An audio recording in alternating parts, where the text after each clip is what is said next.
Whatever the hour, whatever the film or the Eurovision drama, it's coffee time.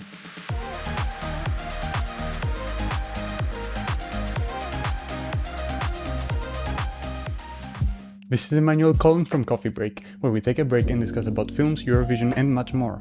Grab yourselves a mug of hot tea or coffee, take a sip and let's dive into this. Let's talk about my 2027 Oscar predictions for Best Supporting Actress.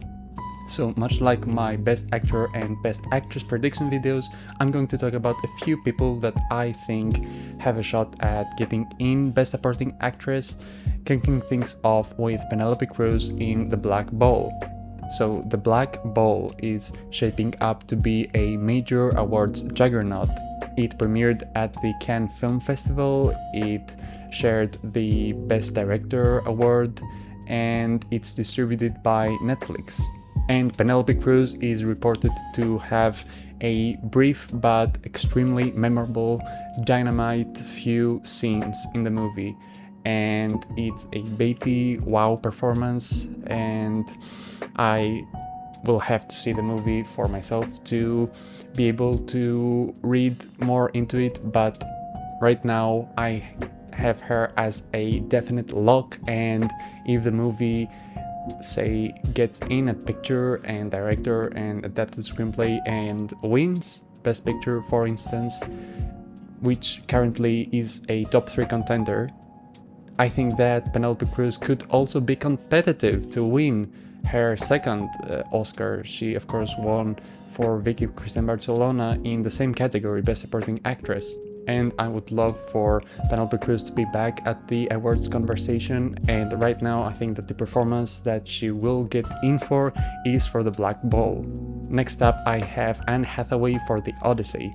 Now The Odyssey is a movie that has had some backlash leading up to its release because of some casting choices and a few aspects of the way that it visualizes and interprets the source material.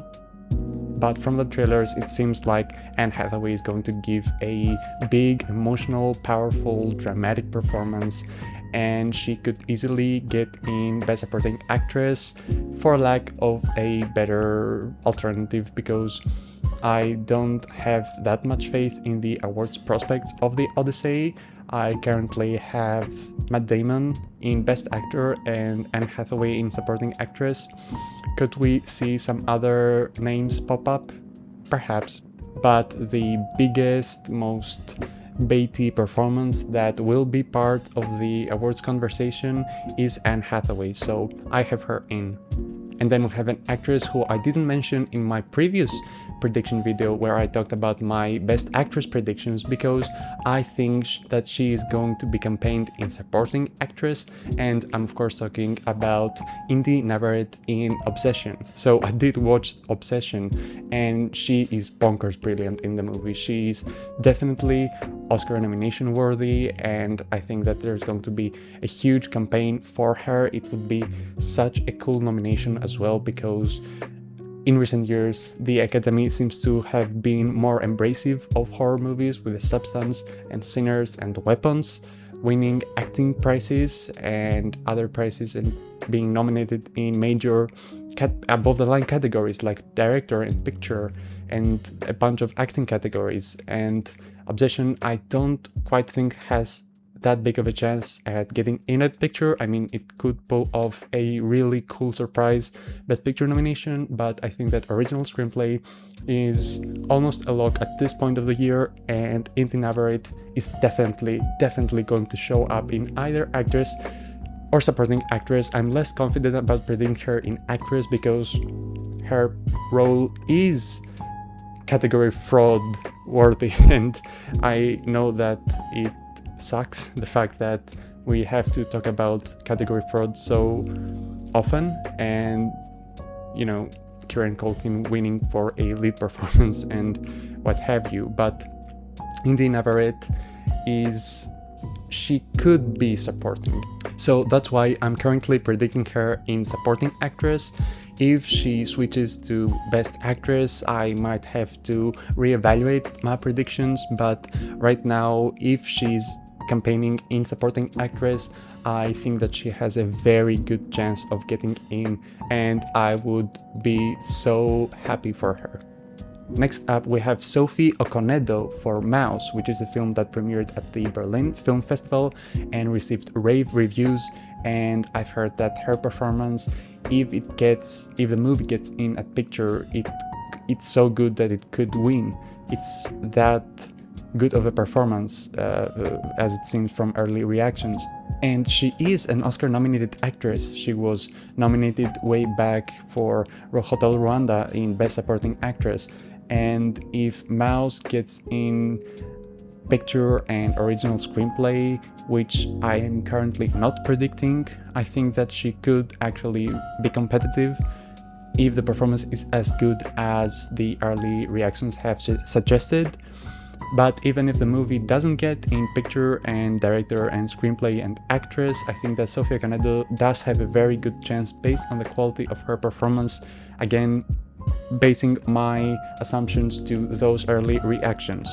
And she could be the sort of veteran actress. She could be a lone nominee in the category. We've had so many of these throughout the years, and I'm not having a problem of predicting her as of right now. And in a field of 5, and with as open as this category is currently, I have Sophie Okonedo firmly in my 5 slots. And before I give you my final slot for this category, I'm going to go through a few other names that I think have a shot at getting in. First, we have Sandra Hüller for Digger. She is also a contender in Best Actress for both Fatherland and Rose, and I ultimately think that she's going to get in for something, and I currently have her in Best Actress for Rose, so I couldn't quite fit her in for Digger, which is a role that we know next to nothing about. She might have a brief role and be in a few scenes and not make that much of an impression. She could be very good in the movie and be nominated for an Oscar, be double nominated.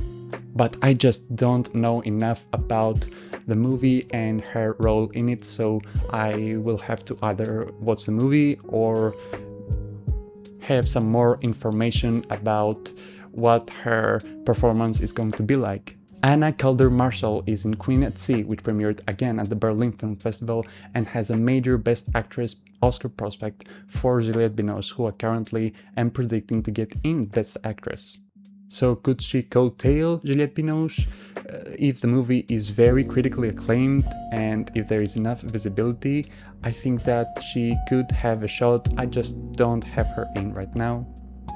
And then I have Penelope Cruz for The Invite, which I'm a few days away from watching, and it looks like she's going to have a very big and flashy performance in that movie, and there has been some buzz about the movie in general, about its chances at that screenplay and picture and supporting actor, and Penelope Cruz is having a very good 2026 between this and The Black Ball, which I have her firmly in for, and she could get double nominated now that the new rule allows that, because up until last year there couldn't have been an actor nominated twice in the same category, but now they can, and Penelope Cruz is having a lot of acclaim for both of her performances thus far from what I've seen out there, and I have her definitely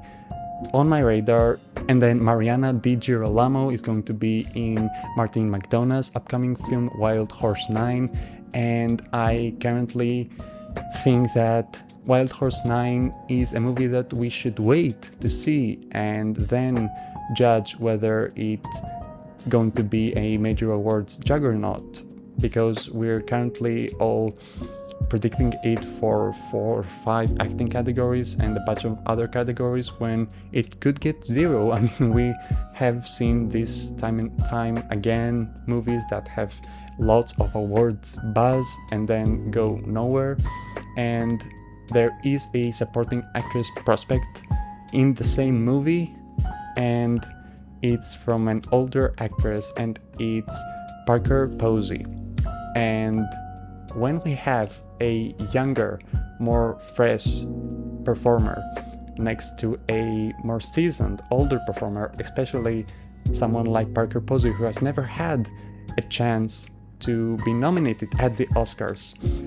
Rings a bell? I mean, it happened last year with Sinners, where Miles Keaton had a much more prominent role, and for many people, he was better than Delroy Lindo, who went on to be nominated. And Miles Keaton, remember, was nominated at SAG, and Delroy Lindo was nominated nowhere, and the Academy went with him instead because he had never been nominated, and he was a well-respected character actor who had shown up in multiple projects in the past and never was recognized. So they could both be nominated, sort of pull off a sentimental value. I mean, Inga Ipsoter Lilias was far less seasoned, but Elle Fanning wasn't an old veteran actress. She was also a fairly new face who just happened to have a few projects before her that she wasn't recognized for. That's not the same with the best actresses in Wild Horse 9, and there's something about it that just, in my gut, I feel like they either have to get in both, or if we have to exclude one, I think that one is Mariana Di Girolamo, even if she's better than Parker Posey, and even if she has a meatier role and more screen time, I think that she still has that disadvantage going for her. And finally, Sandra Hüller for Project Hail Mary. She just doesn't have enough to do in the movie. She's very good, she does a lot with little screen time, and she gives a performance that makes her character more rich, and it's very impressive to watch her sort of enriching a character that on paper is very sort of thinly drawn.